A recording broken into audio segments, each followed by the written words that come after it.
Hi guys, welcome to our channel Telugu audio stories with Maitri. నా ఛానల్ని ఎవరైనా ఫస్ట్ టైం చూస్తున్నట్టయితే తప్పకుండా లైక్ చేయండి, షేర్ చేయండి అండ్ సబ్స్క్రైబ్ చేసుకోండి. నా ఇష్టసకి పార్ట్ 31. ఇక లేట్ చేయకుండా స్టోరీలోకి వెళ్ళిపోదాం. సూటు బూటు వేసుకున్న మీలాంటి కరెన్సీ నోట్ కి తెలీదు, అయినా నాకు అంత విలువ లేనప్పుడు నన్ను ఎందుకు మీ ఇంట్లో పెట్టుకున్నారు? వదిలేయచ్చు కదా అంటుంది కోపంగా ఈషిక. అలా వదిలేయాలి అంటే నీ చెల్లెలు ఎక్కడుందో నాకు తెలియాలి. చెప్తావా ఎక్కడుందో అని అంతే కోపంగా అడిగాడు దేవాంశ్. నాకు సంబంధం లేని విషయం ఎలా తెలుస్తుంది? ఇంకా ఎలా చెప్పాలి మీకు? నేను మాట్లాడే మాటలలో మీకు అబద్ధాలే కనిపిస్తాయి. అలా అబద్ధాలు చెప్పేదాన్ని అయితే మీకు ఇంకేదో బూటకపు కథ చెప్పి ఇక్కడి నుంచి పారిపోయేదాన్ని. కానీ నాకు అలాంటివి రావు. బట్ మీకు అర్థం కాదు అంటుంది ఈషిక బాధగా. ఆల్ రైట్ మిస్ ఈషిక, ఇక పైన మీరు నేను ఎక్కడ కూర్చుంటే అక్కడే కూర్చోవాలి, అర్థమైందా? అండ్ నువ్వు పాత రికార్డింగ్ వెయ్యకు మళ్ళీ మళ్ళీ, నాకు విసుగుగా ఉంది. అండ్ వన్ మోర్ థింగ్, పక్కనే డ్రైవర్ ఉన్నాడు, కాస్త డీసెంట్ గా బిహేవ్ చెయ్యి. నోటికొచ్చినట్లుగా వాగకు. హోటల్ కి వెళ్లే వరకు సైలెంట్ గా ఉండు అంటూ ఆర్డర్ పాస్ చేసి ల్యాప్టాప్ ఓపెన్ చేసుకున్నాడు దేవాంశ్, అసహనంగా అతని వైపు చూస్తూ. నాకే గనక ఏదైనా శక్తి వచ్చి ప్రజెంట్ నేనున్న సిచ్యువేషన్ లో AK-47 గన్ అండ్ లైసెన్స్ ఉంటే దాంతో షూట్ చేసేదాన్ని అని మనసులో అనుకుంటుంది ఈషిక. ఇప్పుడు ఫేస్ రీడింగ్ చేసే టైం నాకు లేదు. తర్వాత ఈ ఫేస్ నేను ఫ్రీగా ఉన్నప్పుడు పెట్టుకో, గెస్ చేస్తాను. అది కరెక్టో కాదో నువ్వు నాకు చెప్పొచ్చు అన్నాడు దేవాంశ్ తల ఎత్తకుండానే. వెంటనే కోపంగా ఫేస్ పక్కకు తిప్పుకొని విండో నుంచి చూస్తూ కూర్చుంది ఈషిక. మొత్తానికి షీలా ఆఫీస్ లో అడుగు పెడుతుంది. సోమేష్ యోగితో మాట్లాడి ఆమెను ఆఫీస్ కి వచ్చేలా ఏర్పాటు చేశాడు. దేవాంశిని ఎలాగైనా ఇంప్రెస్ చేసి తను అనుకున్నది సాధించాలనేది షీలా ఆలోచన. ఇన్ని రోజులు జరగంది ఇప్పుడెలా జరుగుతుంది అనేది ఆమె తండ్రి ప్రశ్న. కానీ కూతురు తన మాట విన్నదు కదా. మొత్తానికి చాలా ఉత్సాహంగా దేవాంశి క్యాబిన్ లోకి వచ్చింది షీలా, పర్మిషన్ తీసుకోకుండానే.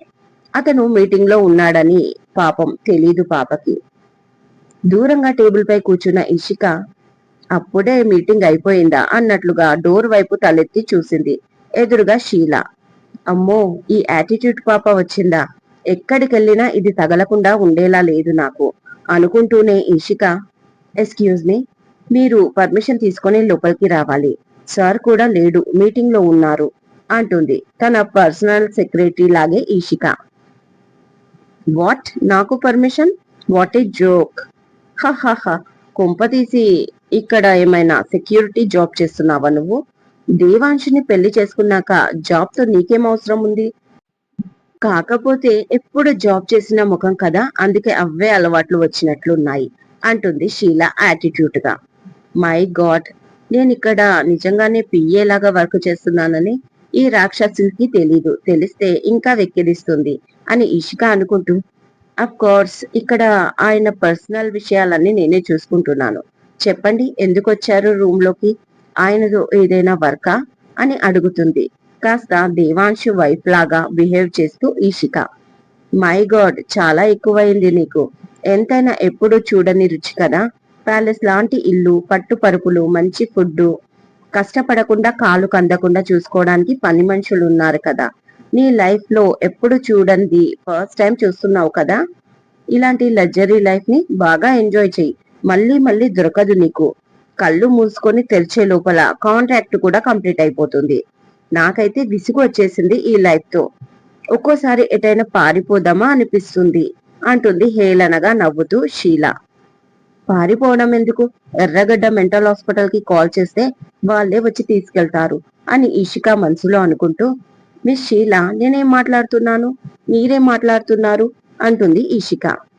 ఉన్నది మాట్లాడుతున్నాను. నాకు తెలిసి దేవాంశ్ నీలాంటి అమ్మాయిని పెళ్లి చేసుకోవడం అటుంచి కనీసం కన్నెత్తి కూడా చూడడు. అలాంటిది సడన్ గా పెళ్లి చేసుకున్నాడు అంటే ఆ మాత్రం అర్థం కాలేదా నాకు? మీ పెళ్లి ఒక ఒప్పందం, ఈ విషయం నాకు తెలుసులే. నువ్వు ఎక్స్ట్రాల్ చేయకు నా ముందల అంటుంది సోఫాలో స్టైల్ గా కూర్చొని కాలు మీద కాలు వేసుకుంది షీలా. తనకి ఎలా తెలుసు అని ఆలోచిస్తున్నట్లు ఉండిపోయింది ఇషిక. ఏంటి ఆలోచిస్తున్నావు? నాకు ఎలా తెలుసు అనా?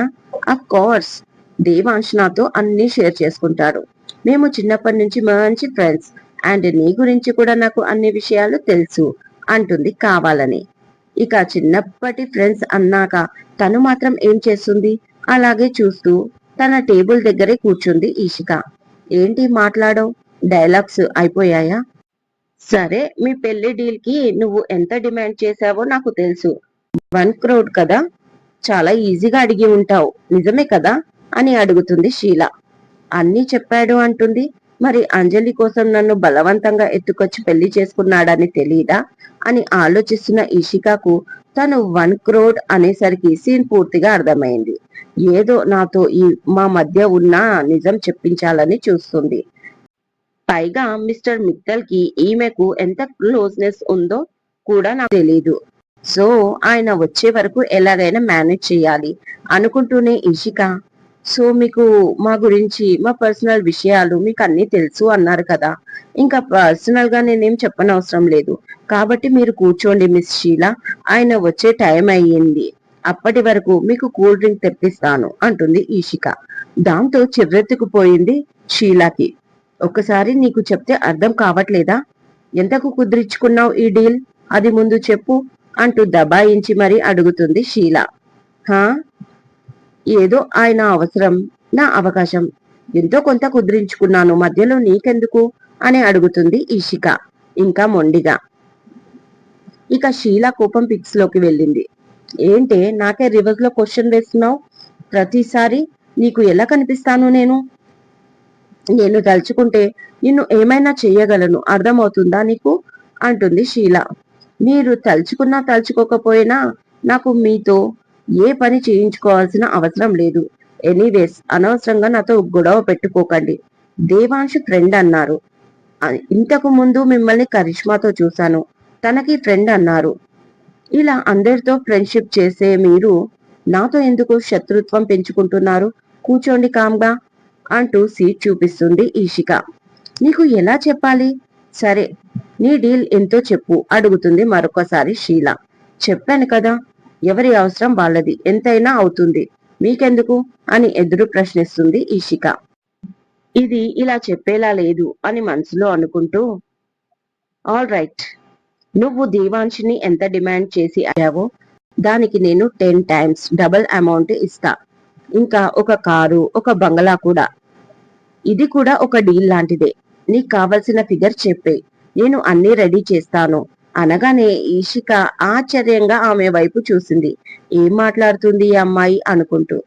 ఇంకా షీలా కంటిన్యూ చేస్తూ, సో వెంటనే ఇక్కడి నుంచి ఎటైనా వెళ్ళిపో అంటుంది షీలా ఈషికాకు నచ్చజెప్పే ధోరణిలో.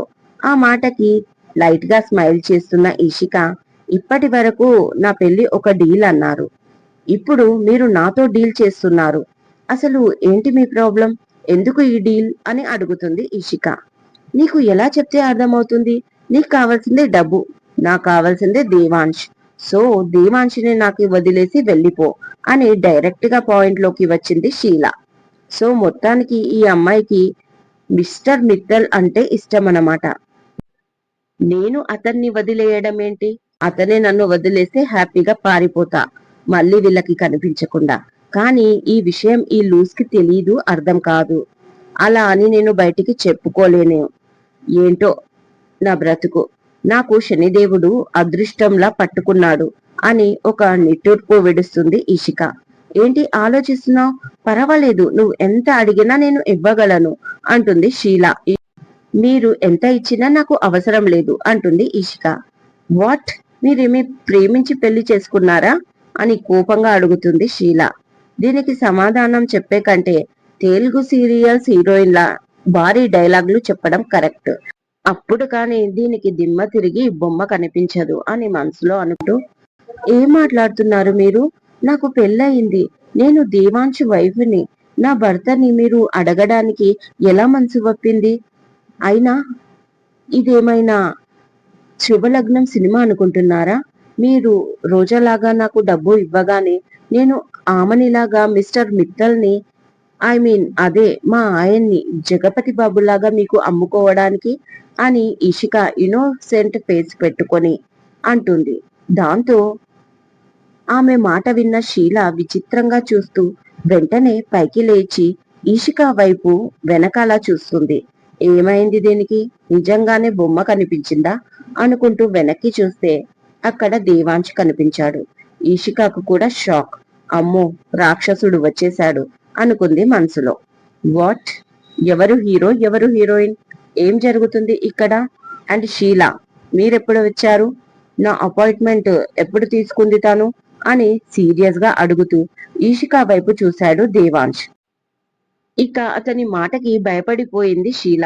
మై గాడ్, ఇప్పుడు తన ముందే ఇన్సల్ట్ చేసేలా ఉన్నాడే అని మనసులో అనుకుంటూ మరో పక్క ఇషిక, అబ్బా ఇప్పుడు కదా నాకు కావలసిన ఎంటర్టైన్మెంట్ అని మనసులో హ్యాపీగా ఫీల్ అవుతూ అడిగానండి, కానీ మీరు తనకి చిన్నప్పటి ఫ్రెండ్ అంట, అందుకే అపాయింట్మెంట్ కాదు కదా.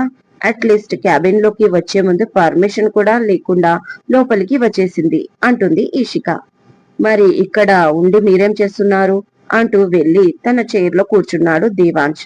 సందు దొరికితే చాలు నన్నే తిడతాడు, అయినా ఇది ఒకందుకు మంచిదేలే, ఇప్పుడు తను చేసిన ఎక్స్ట్రాలన్నీ చెప్పొచ్చు అని అనుకుంటూ ఇషిక, నన్నేం చేయమంటారండి, తను మీ ఫ్రెండ్ అంట, ఇంకేదో మాట్లాడుతుంది, అందుకే సైలెంట్ గా ఉన్నాను, నాకేం తెలుసు మీరు ఎంత క్లోజో అంటుంది ఈషిక వైఫ్ లా నటిస్తూ. వాట్ బేబీ, నీకు తెలుసు కదా. సరే, నాకు చిన్నప్పటి ఫ్రెండ్, బట్ ఇంట్లో వాళ్ళకే నేను అపాయింట్మెంట్ ఇవ్వను ఒక్కోసారి, నా షెడ్యూల్ ఎంత టైట్ గా ఉంటుంది. ఓకే ఓకే, ఇప్పుడిప్పుడే ఆఫీస్ కి వస్తున్నావు కదా, ముందు ముందు నీకే తెలుస్తుంది. ఎనీవేస్, ఏంటి షీలా ఇలా వచ్చావు సడన్ గా? ఎనీ వర్క్ నాతో అని అడిగాడు దేవాంశ్. దేవాంశ్ని కలవాలి అన్న ఉత్సాహంతో ఆఫీస్ అండ్ క్యాబిన్ లోకి అయితే వచ్చేసింది, కానీ తనతో ఏం మాట్లాడాలో తెలియలేదు. ముందుగా ఇషికాని టార్గెట్ చేసింది. ఈలోపు దేవాంశ్ వచ్చి ఆమె ముందే చాలా మర్యాదగా ఇన్సల్ట్ చేస్తున్నట్లుగా అనిపించింది షీలాకి. నథింగ్, డాడీ ఇవాళ నుంచి ఆఫీస్ జాయిన్ అవ్వమన్నాడు, సో చేయాల్సిన వర్క్ అండ్ క్యాబిన్ గురించి తెలుసుకుందామని.